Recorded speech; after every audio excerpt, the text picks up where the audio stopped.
అండి. మరి ఎన్నో రకాల సమస్యలు చెప్తూ ఉంటారు, మీరు దానికి సంబంధించి తగిన విశ్లేషణ అందిస్తూ పరిష్కార మార్గం చెప్తారు, బాగానే ఉంది. సమస్య చెప్పినప్పుడు ఈ రత్నం ధరించండి, ఈ మంత్రం పఠించండి, లేదంటే యంత్రాన్ని ఉంచుకోండి, లేదంటే ఇటువంటి రెమెడీ పాటించాలి మీరు అంటుంటారు కదా. కానీ భగవంతుడు ఎటువంటి కష్టాలు సుఖాలు అనుభవించాలో ముందే రాసేసి ఉంటాడు కదండి. మనం మధ్యలో ఇవన్నీ చేయడం ద్వారా ఉపయోగం ఉంటుందంటారా? ఎందుకు లేదమ్మా, నిన్న కాక మన చంద్రబాబు నాయుడు గారు మన ఏరియాల ద్వారా అన్ని చూసినప్పుడు ముందుగా ఇన్ఫార్మ్ చేశారు కదండి, 12వ తారీఖు నుండి వరదలు వస్తే జాగ్రత్త పడండి. భగవంతుడు ఆయన రూపంలో అందరూ చెప్పించారు, మన ఆంధ్ర రాష్ట్రంలో ఉన్న వాళ్ళందరికీను. ఆయన ద్వారా చెప్పడం వల్ల అంటే జన నష్టం కాకుండా జనం అంతా చక్కగా జాగ్రత్త పడి ఉన్నారు. మా పిల్లలు కూడా అక్కడే ఉన్నారు, విశాఖపట్నం, మా కూడా ఆస్తులు అక్కడే ఉన్నారు, మా పిల్లలందరూ కూడా అక్కడ జాగ్రత్త పడ్డారు. అంచేత జనానికి ఏమి కాకుండా జాగ్రత్త పడడం వల్ల ఏంటంటే ఆస్తి కొంత నష్టమైంది కానీ మళ్ళీ రీప్లేస్ చేసుకోండి. మనిషి పోయిన తర్వాత ఏం చేయలేం కదండి. అంటే భగవంతుడు కూడా ఎవరో ఒకరు రూపంలో మనకి చూడండి, శాటిలైట్ ద్వారా విషయాలన్నీ తెలిసేవి. ఇంతకుముందు అలా ఉండేది కాదు. అంటే దివిసీమ వరదలు వచ్చినప్పుడు 10,000 మంది 20,000 మంది చనిపోయి ఉన్నట్టుగా తెలిసింది. మనుషులు ఎక్కడ పోయారో కూడా తెలియలేదు. కానీ ఇప్పుడున్న పరిస్థితుల్లో 25 మంది 30 మంది చనిపోయారని చెప్తాం. కారణం ఏమిటి? మనం ముందుగా తీసుకున్న జాగ్రత్తలు. భగవంతుడు ఎవడి రూపంలో ఏ విధంగా మనకు విషయాన్ని అందజేస్తారో తెలియదు అన్నమాట. అంచేత ప్రతి విషయంలో కూడా మనకు అర్థము అంతరార్థము ఉంటుంది కాబట్టి డెఫినెట్గా భగవంతుడు ఏదో ఒక రూపంలో మనకు ఆ సమాధానం చెప్తారు, మన సమస్య పరిష్కార మార్గం చూపిస్తుంటారు. కాబట్టి విశాఖపట్నం వాసులను చూస్తే చాలా బాధ అనిపించింది, ఆ వీడియోస్ క్లిప్పింగ్ చూస్తే చాలా బాధ అనిపించింది. అయినప్పటికీ భగవంతుడు అందరినీ రక్షించి ఉన్నాడు కాబట్టి మళ్ళా మనం సంపాదించుకోగలుగుతాం. మనకు యోగం ఉంది, విపరీత రాజయోగం ఉంది. విశాఖపట్నాన్ని బంగారం లాగా తయారు చేసుకునే అవకాశం కూడా ఉంది ప్రజలందరికీ. అంచేత డెఫినెట్ ప్రజలందరినీ కాపాడి కొంత ఆశ్రయం భగవంతుడు సహజంగా జరిగే ప్రకృతి సహజంగా జరిగే కొన్ని మార్పులు తరరాతను ఎవరు మార్చలేరు కాబట్టి కొంచెం ఆ రూపంలో కొంచెం ఇబ్బంది పెట్టినప్పటికీ మళ్ళీ మనం సంపాదించుకునే స్థితికి ఎంతో భగవంతుడు కూడా ఇస్తాడు. మన రాష్ట్ర ముఖ్యమంత్రి గారు కూడా ఆ విధంగా ఎన్నో ప్రయత్నాలు చేస్తున్నారు కాబట్టి డెఫినెట్గా సక్సెస్ అంటూ ఉంటుంది. ఇది కూడా మనకు భగవంతుడు చెప్పిన ఒక మార్గము, ఒక యోగంగా మనం భావించాలి.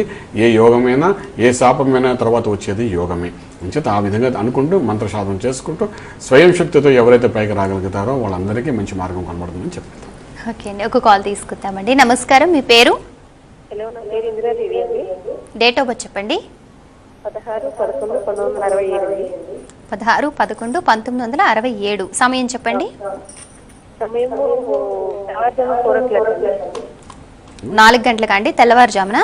అవునండి. ఏ ఊర్లో పుట్టారు, ఏ జిల్లా? నెల్లూరు జిల్లా అండి. ఓకే, సమస్య ఏంటండి?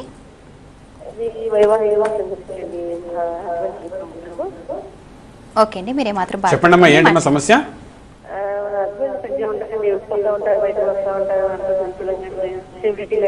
హస్బెండ్ సరిగా ఉండరు, వెళ్తుంటారు వస్తుంటారు, వైవాహిక సమస్యలు అని చెప్తున్నారు. అమ్మ మీది ఇక్కడ బేసిక్గా చెప్పాలంటే ఇక్కడ భరణి నక్షత్రం మేషరాశి అయిందమ్మా. లగ్నం కూడా చూస్తే కన్యా లగ్నము.